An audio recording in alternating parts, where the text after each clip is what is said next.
শুভেচ্ছা নতুন আরেকটি আপডেট ভিডিওতে সবাইকে স্বাগতম। নবম ও দশম শ্রেণীর বন্ধুরা, আজকে আমরা তোমাদের রসায়ন বিজ্ঞান বইয়ের তৃতীয় অধ্যায় পদার্থের গঠন স্ট্রাকচার অফ ম্যাটার নিয়ে আলোচনা করব। আচ্ছা, আমরা এর আগে জেনেছি পদার্থ কাকে বলে। পদার্থ হচ্ছে যা জায়গা দখল করে ভর আছে, আয়তন আছে, তাকে পদার্থ বলে। তো আমরা এখানে পদার্থ বিজ্ঞানের এই চ্যাপ্টারের যে শিরোনামটা, সেখানে আমরা দেখতেছি কৌতূহলী মানুষের স্বাভাবিক চিন্তা হলো আমাদের চারপাশের জিনিসগুলো কি দিয়ে তৈরি, আমাদের শরীরে বা কি দিয়ে তৈরি। হ্যাঁ, আমাদের মতো প্রাচীন দার্শনিকেরাও এই নিয়ে বহু চিন্তা ভাবনা করেছেন। প্রাচীন গ্রিক দার্শনিকেরা ভাবতেন মাটি, পানি, বায়ু এবং আগুন দিয়ে মৌলিক পদার্থ আর অন্য সকল বস্তু এদের মিশ্রণে তৈরি। গ্রিসের দার্শনিক ডেমোক্রিটাস প্রথম বলেছিলেন প্রত্যেক পদার্থের একক আছে যা অতি ক্ষুদ্র আর অবিভাজ্য। অতি ক্ষুদ্র আর অবিভাজ্য মানে যাকে আর ভাগ করা যায় না। আচ্ছা, তিনি এর নাম দেন অ্যাটম। তাহলে পদার্থের ক্ষুদ্রতম একক এর নাম হচ্ছে অ্যাটম। একদম ক্ষুদ্রাতি ক্ষুদ্র অংশের নাম হচ্ছে কি? অ্যাটম। কোনো বৈজ্ঞানিক পরীক্ষা দিয়ে এটি প্রমাণ করা সম্ভব হয়নি এবং সেই সময়ের সবচেয়ে অ্যারিস্টটল বড় বিজ্ঞানী এর বিরোধিতা করেছিলেন, তাই এটি কোনো গ্রহণযোগ্যতা পায়নি। তাহলে কি বোঝা যাচ্ছে? ডেমোক্রিটাস, আমরা ডেমোক্রিটাসের নাম তো জানতেছি। তাহলে ডেমোক্রিটাস বলতে চাচ্ছে যে পদার্থের অতি ক্ষুদ্র অংশ যাকে আর ভাগ করা যায় না, তার নাম তিনি দিয়েছেন অ্যাটম। কিন্তু অ্যারিস্টটল সেটা মানতে রাজি নাই, তিনি এটার বিরোধিতা করেছিলেন, ফর এটার গ্রহণযোগ্যতা পায়নি। প্রায় 2500 বছর পর, অর্থাৎ 1803 সালে ব্রিটিশ বিজ্ঞানী জন ডাল্টন, কোন বিজ্ঞানী বলো? ব্রিটিশ বিজ্ঞানী জন ডাল্টন বিভিন্ন পরীক্ষায় প্রাপ্ত ফলাফলের উপর ভিত্তি করে ডেমোক্রিটাসের ধারণা প্রসূত পরমাণু সম্পর্কে একটি মতবাদ দেন। এই মতবাদ অনুসারে প্রতিটি পদার্থ অজস্র ক্ষুদ্র এবং অবিভাজ্য কণা সমন্বয়ে গঠিত। তিনি দার্শনিক ডেমোক্রিটাসের সম্মানে এই এক ক্ষুদ্র কণার নাম দেন অ্যাটম, যার অর্থ পরমাণু। পরে প্রমাণিত হয় যে পরমাণু অবিভাজ্য নয়, এটা পরবর্তীতে প্রমাণিত হয়। আচ্ছা, তাহলে পরমাণু অবিভাজ্য নয়, এদের ভাঙলে পরমাণুর চেয়েও ক্ষুদ্র কণিকা, ইলেকট্রন, প্রোটন, নিউট্রন ইত্যাদি পাওয়া যায়। অর্থাৎ পরমাণু কতগুলো ক্ষুদ্রতর কণার সমন্বয়ে গঠিত। পরমাণু গঠন সম্পর্কিত বিভিন্ন মডেল, পরমাণুর সাংগঠনিক কণাসমূহ, পরমাণুর ইলেকট্রন বিন্যাস ইত্যাদি এই অধ্যায়ে আলোচনা করা হবে। আচ্ছা, আমরা মৌলিক পদার্থ নিয়ে কথা বলবো। সোনা, রূপা বা লোহা ইত্যাদি বিশুদ্ধ পদার্থকে তুমি যতই ভাঙো না কেন, সেখানে তাদের ক্ষুদ্রতর কণা ছাড়া আর কিছু পাবে না। যে পদার্থকে ভাঙলে সে পদার্থ ছাড়া আর অন্য কোনো পদার্থ পাওয়া যায় না, তাকে মৌলিক পদার্থ বা মোল বলে। তোমরা গণিতের ভাষা জানো যে সকল সংখ্যা শুধুমাত্র দুইটা গুণনীয়ক থাকে, অর্থাৎ শুধুমাত্র দুইবার ভাগ করা যায়, তাদেরকে মৌলিক সংখ্যা বলে। যেমন 2, 3, 5, 7 এরা সেই ধরনের মৌলিক সংখ্যা। এরকম পদার্থের ক্ষেত্রেও যে নির্দিষ্ট পদার্থকে ভাঙলে ওই পদার্থ ছাড়া আর কোনো পদার্থ পাওয়া যায় না, তাহলে তাকে মৌলিক পদার্থ বলে। এরকম আরো কিছু মৌলের উদাহরণ হলো nitrogen, phosphorus, carbon, oxygen, helium, calcium, argon, magnesium, sulphur ইত্যাদি। এ পর্যন্ত 118টি মৌল আবিষ্কৃত হয়েছে। এদের মধ্যে 98টি প্রকৃতিতে পাওয়া যায়, বাকি মৌলগুলো গবেষণাগারে তৈরি করা হয়েছে। এগুলোকে কৃত্রিম মৌল বলে। তাহলে কৃত্রিম মৌল হবে 118 থেকে 98টা চলে গেলে 20টি। কৃত্রিম মৌল কয়টি? 20টি। এবং কৃত্রিম মৌল কাকে বলে? যেগুলা গবেষণাগারে তৈরি হয়। আচ্ছা, মানব শরীরেও কিন্তু 26 ধরনের ভিন্ন ভিন্ন মৌল আছে। এখন মানব শরীরে 26 ধরনের ভিন্ন ভিন্ন মৌল যেগুলো আছে, সেগুলোর নাম কি তোমরা জানো? আচ্ছা, যদি জেনে থাকো তাহলে খাতার ভিতরে এটা লিখে এক্ষুনি দেখাও। যৌগিক পদার্থ নিয়ে। আচ্ছা, এরপর আমরা আলোচনা করব যৌগিক পদার্থ নিয়ে। তো ইতিমধ্যে তোমরা জেনেছো যে মৌলিক পদার্থকে ভাঙলে শুধু ওই পদার্থই পাওয়া যাবে, কিন্তু পানিকে যদি ভাঙা হয়, অর্থাৎ রাসায়নিকভাবে বিশ্লেষণ করা হয়, তবে কিন্তু তুমি ভিন্ন ভিন্ন দুটি মৌল হাইড্রোজেন ও অক্সিজেন পাবে। আবার লেখার ছকে যদি ভাঙা যায় তাহলে সেখানে ক্যালসিয়াম, ম্যাগনেসিয়াম ও অক্সিজেনের 3টি মৌল পাওয়া যাবে। তাহলে লেখার ছক ক্যালসিয়াম, কার্বন ও অক্সিজেন এই 3টি মৌলের সমন্বয়ে তৈরি হয়। এই সকল পদার্থকে ভাঙলে, অর্থাৎ যে সকল পদার্থকে ভাঙলে 2 বা 2 এর অধিক মৌল পাওয়া যায় তাদেরকে যৌগ বা যৌগিক পদার্থ বলে। তাহলে মৌলিক পদার্থ হচ্ছে যে ওই যে পদার্থকে ভাঙবে সেখানে ওই পদার্থ ছাড়া আর অন্য কোনো পদার্থ পাবে না। আর যৌগিক পদার্থ হচ্ছে যে পদার্থকে ভাঙলে 2 বা ততোধিক পদার্থ পাওয়া যাবে তাদেরকে যৌগিক পদার্থ বা যৌগ বলে। যৌগের মধ্যে মৌলসমূহের সংখ্যার অনুপাত সবসময় একই থাকে।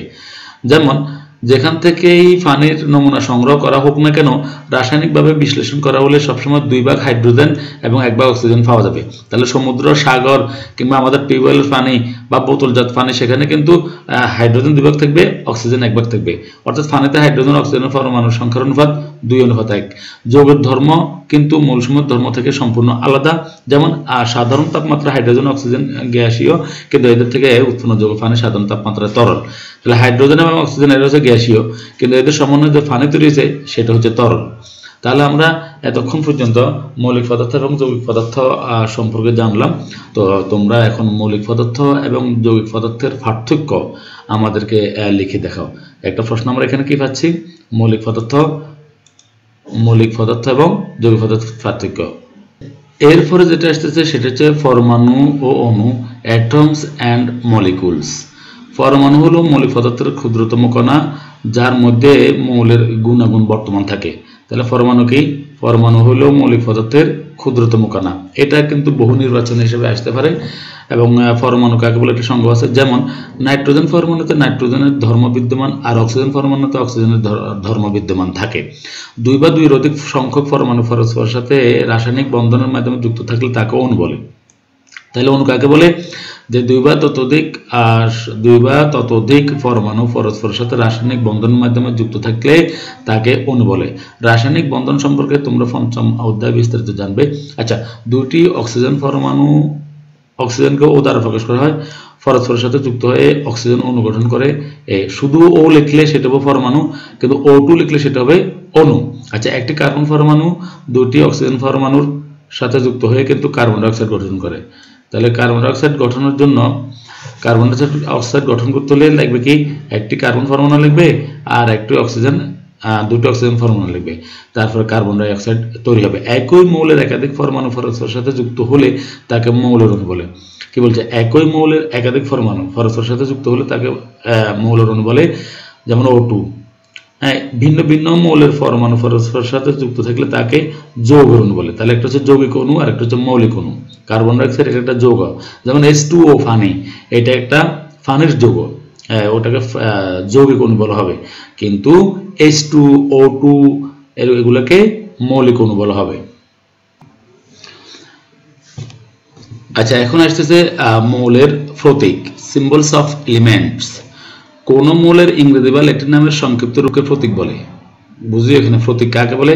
কোন মৌলের ইংরেজি বা ল্যাটিন নামের সংক্ষিপ্ত রূপকে প্রতীক বলে। প্রত্যেকটি মৌলের সংক্ষেপে প্রকাশ করতে তাদের আলাদা আলাদা প্রতীক ব্যবহার করা হয়। মৌলের প্রতীক লিখতে কিছু নিয়ম অনুসরণ করতে হবে। আমরা বলি, মনে করো রুনা। তাহলে রুনারকে লিখতে হলে কি লাগবে তোমার? রুনাকে লিখতে হলে রুনাকে আর দিয়ে প্রকাশ করা যায়। তাহলে শুধু আর হচ্ছে রুনা নামের প্রতীক। ধরো মনে করো মিথিলা নামের প্রতীক হচ্ছে কি? Capital M। এটা হচ্ছে মিথিলা নামের প্রতীক। এরকম ভাবে যেমন আমাদের মৌলগুলো হাইড্রোজেন আছে, হাইড্রোজেনের লিখতে H লাগে, এই জন্য এটা H। অক্সিজেনের O, একইভাবে নাইট্রোজেনের N। হ্যাঁ, এখানে একটা দেখানো হয়েছে। একইভাবে কিছু নিয়ম আছে। যেমন প্রথমত মৌলের ইংরেজি নামের প্রথম অক্ষর দিয়ে প্রতীক লেখা হয়, লিখলো এগুলা। যেমন উদাহরণ দিচ্ছে হাইড্রোজেন, অক্সিজেন ইত্যাদি। আবার যদি 2 বা 2 এর অধিক মৌলের ইংরেজি নামের প্রথম অক্ষর।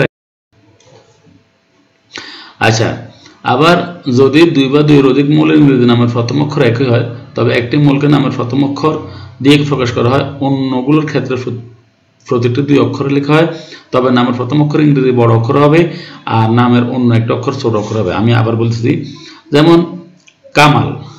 তো কামাল লিখতে আমার কে লিখবো, লিখলাম। আবার করিম লিখতে আমার কে লিখবো, তখন আমরা একটা ব্যাকেটে ফুটে দেবো। তখন আমরা যদি এক্ষেত্রে আমরা কি করব, কামালকে আমি কে রাখবো, কিন্তু করিমকে আমি কে এ দিতে পারি, করিমকে কি দিতে পারি, কে এ। তখন সেক্ষেত্রে করিমের প্রথম অক্ষর কে ক্যাপিটাল লেটার থাকবে, কিন্তু এটা স্মল লেটার হবে, ওই কথাটা বলছে। যেমন কার্বন লিখতে সি লাগছে, কেমন, আবার কোবাল্ট লিখতে সি লাগে। তো এই ক্ষেত্রে সি ক্যাপিটাল লেটার নিয়েছে, কিন্তু ওটা স্মল লেটার নিয়েছে, একটু ভালো করে লক্ষ্য করলে বোঝা যাবে। হ্যাঁ, আচ্ছা, ক্লোরিন লিখতেও সি লাগে, ক্যাডমিয়াম লিখতেও সি লাগে, ক্যালসিয়ামও সি, ক্রোমিয়াম আছে। এই এখানে 6টা মৌল দিছে, সেগুলোর প্রত্যেকটা ক্ষেত্রে সি লাগবে। এই ক্ষেত্রে আমরা শুধু কার্বনকে শুধুমাত্র সি দ্বারা প্রকাশ করেছি, আর বাকিগুলোর ক্ষেত্রে ক্যাপিটাল লেটার সি আর স্মল লেটার একটা দিয়েছি, দেওয়ার ফলে তাহলে তখন পার্থক্যটা বুঝে যাবে। আচ্ছা, কিছু মৌলের প্রতীক তাদের ল্যাটিন নাম দিয়ে নেওয়া হয়। ল্যাটিন নাম যেমন সোডিয়াম, আমরা জানি সোডিয়াম লিখতে অ্যাশ লাগার কথা, কিন্তু সেখানে এন হয়েছে কেন, কারণ সোডিয়ামের ল্যাটিন নাম হচ্ছে নাট্রিয়াম। কপার লিখতে সি ইউ দিলে হইতো, সি হইতো, কিন্তু সেখানে কাপ্রাম কেন, কারণ হচ্ছে কাপ্রাম এটা ল্যাটিন নাম তার। পটাশিয়ামের কে অথবা ফি, কিন্তু কে হয়েছে কেন, কারণ তার ল্যাটিন নাম হচ্ছে ক্যালিয়াম। এভাবে সিলভার, টিন, অ্যান্টিমনি, গোল্ড, হ্যাঁ, এরকম ভাবে লেড, টাংস্টেন, আয়রন, মার্কারি, এগুলো ল্যাটিন নাম। এই নামগুলো একটু তোমরা খাতার ভিতরে তুলে ফেলো, সবাই তুলে 5 মিনিটের ভিতরে এগুলো আমাকে আবার দেখাও। আচ্ছা, এরপরে আসতেছে সংকেত মানে ফর্মুলা। হাইড্রোজেনের একটি অণুকে প্রকাশ করতে H2 লাগে, যার অর্থ হলো একটা হাইড্রোজেনের অণুতে 2টি হাইড্রোজেনের পরমাণু আছে। আবার পানির একটি অণুকে প্রকাশ করতে H2 ব্যবহার হয়, যার অর্থ হচ্ছে একটি অণুতে 2টি হাইড্রোজেন এবং একটি অক্সিজেন পরমাণু থাকে। পাশের তালিকায় এরকম আর কয়েকটি সংকেত দেওয়া হলো, যেমন নাইট্রোজেনের N2 অণু, এটা কিন্তু শুধু নাইট্রোজেন পরমাণু হলে শুধু N হতো, অ্যামোনিয়া NH3, ক্লোরিন Cl2, শুধু ক্লোরিন হলে পরমাণু হলে Cl হতো, কিন্তু এটা অণু। সালফিউরিক অ্যাসিড, হাইড্রোক্লোরিক অ্যাসিড এভাবে দেখানো হলো। তাহলে সংকেত হচ্ছে অণুর নামের প্রকাশ, অণুর নামের প্রকাশকে, অণুর নামের সংক্ষিপ্ত প্রকাশকে সংকেত বলে, আর প্রতীক হচ্ছে মৌলের নামের সংক্ষিপ্ত প্রকাশকে প্রতীক বলে। তো এক্ষেত্রে সংকেত আর অণুর সম্পর্কে আমরা জানলাম।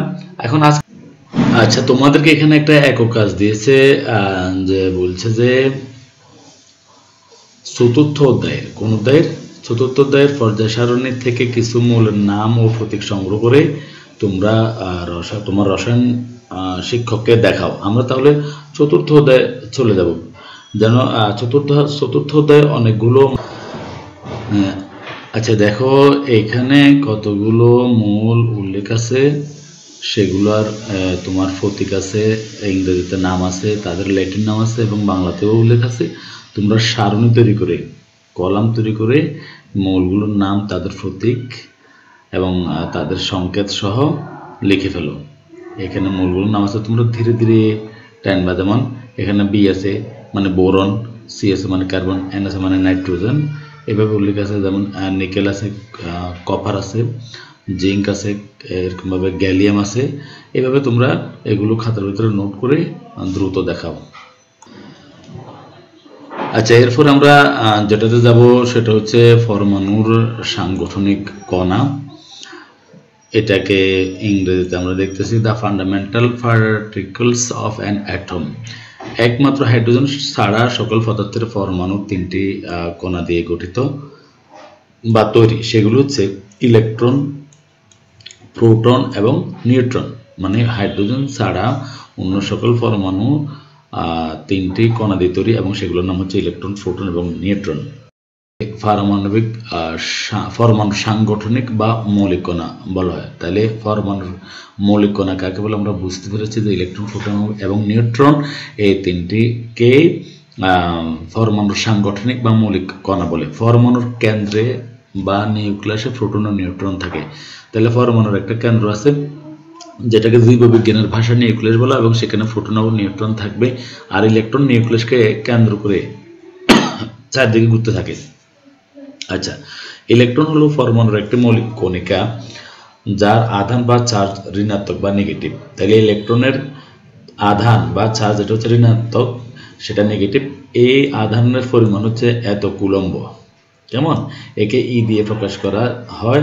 একটি ইলেকট্রনের ভর এত গ্রাম, এই ইলেকট্রনের আপেক্ষিক আধান -1 ধরা হয়। এর ভর ফোটন ও নিউট্রনের তুলনায় এত গুণ কম।